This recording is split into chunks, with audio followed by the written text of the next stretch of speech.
I just turned 40 a little while ago. That picture in your program is about 6 years old. How time flies. I'm going to share a story of failure, my story. It starts when I was 15 years old. It was Good Friday. It's back when kids had school off for Good Friday. I was going bowling with my friend Dennis. Dennis picked me up, and as I was walking out the door, my sister Cheryl was lying there on the couch, not feeling well, kind of out of it. My mom was getting ready to take her to the doctors to see if she had the flu or not. Didn't think much of it. Cheryl was just playing 7th grade volleyball 2 days before. So I remember patting her on the head and said, "Hey, Cheryl, hope you feel better." And Dennis and I went bowling.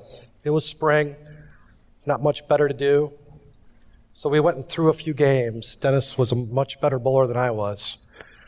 Afterwards, we went to my dad's grocery store, CP Foods, otherwise known as Hood's Goods. We were stocking some shelves. I was an employee. Dennis wasn't. He was there because he was a little bored, I guess. But a few minutes later, my dad came up and he said, "Son, I'm heading home. We're taking Cheryl to emergency." Didn't think a whole lot of it, but after he left, I had this lump in my stomach and started sweating and said, "Dennis, get me home and get me home now." He had a fast car. He had a Mustang 5.0. We were home in no time, 3-4 miles down the road. I pull into the driveway, actually a side drive off from the house, and it was spring, mud. I remember getting out of that Mustang and jumping out into this mud up to my ankles, and I was wearing brand new Nike cross trainers. Those Andre Agassi ones with the teal and the bright orange. Ran up to the house, and I see my mom and dad carrying Cheryl into the back seat of the Crown Victoria LTD. She passed out. She was unconscious, and she was hemorrhaging from her mouth and from her nose. Soon my grandparents arrived. My dad's cousin, the part-time firefighter in the ambulance, showed up.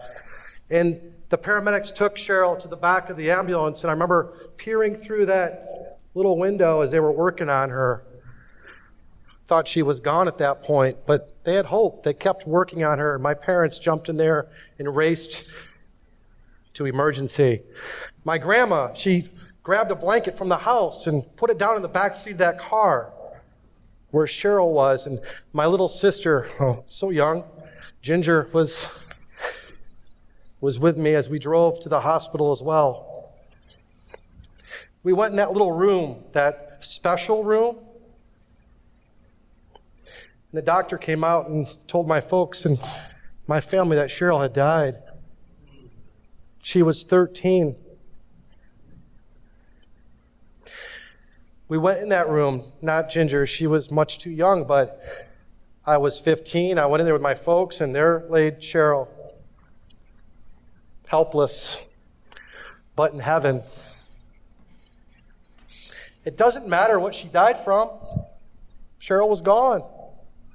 We went home. Family, friends showed up. 2 pastors. They brought food. Why do they bring food? I guess it's the thought that counts.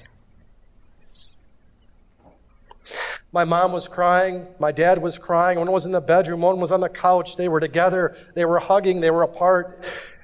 This was the most horrible moment in my life. All of our family's life. One of the pastors pulls me aside and he said, "David, this is where you grow up and become a man and take on responsibility." Wow, that's a lot to take after just experiencing that. 2 days later was the funeral. The whole town showed up. We were a well-liked family in the community, but Cheryl was well-liked. Lots of family, lots of support.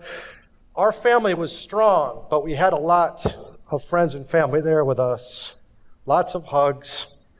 To this day, my dad still on his business card says, "Hug your kids."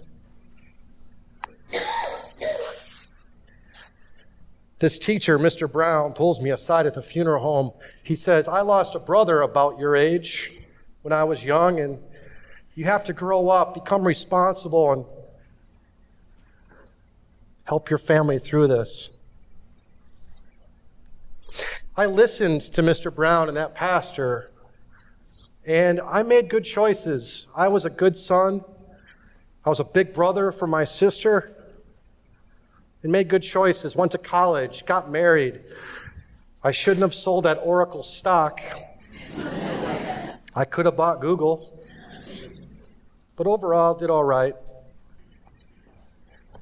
So fast forward 24 years, 1 year ago, March 13th, coincidentally was Cheryl's birthday. She would have been 37. I went out with friends downtown, had planned a pretty social night,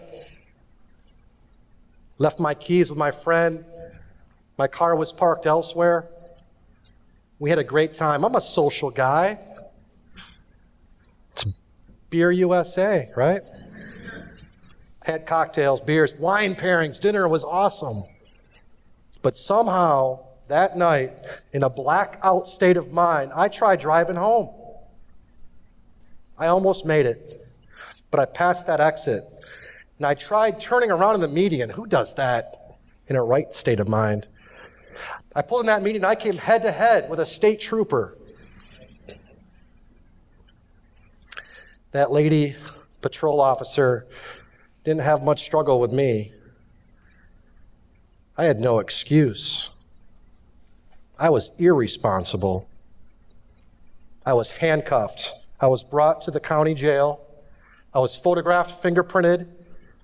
I felt like I was interrogated in a way. And then I was placed into that cell. It's a large room of about 15 of us. It was cement. It was cold. I wasn't real social then. I tried to get some sleep that night, and as I laid down on that cement floor, I'm thinking, I don't belong here. I'm wearing a suit. So much shame. As I about fell asleep, I hear, "Hey, Hood, what are you doing in here?" And I look out, and there's Don, a childhood friend who's now in law enforcement. He pulled me out of there. He said, "We got to get you out of here. Those guys are no good in there for you." I blew the breathalyzer again and was super drunk. Couldn't go home, couldn't make a call. That next morning, I did. And I went through arraignment. What's arraignment? Dun, dun. That's the arraignment I know. It's law and order. So I was released that next day, late in the day.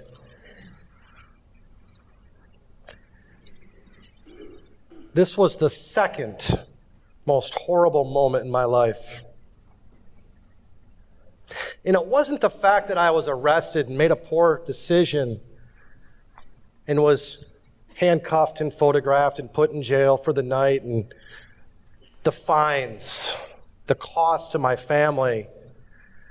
It wasn't any of that. It wasn't sitting through sessions being told you're an alcoholic because you made a really bad decision that night.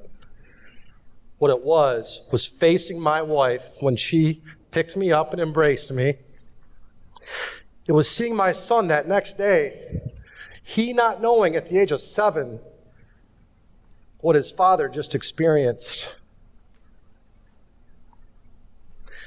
It was thinking that I could have killed somebody that night. And it was facing my parents and sharing the story with them and thinking about how they could have lost 2 children. Could you imagine? Hug your kids.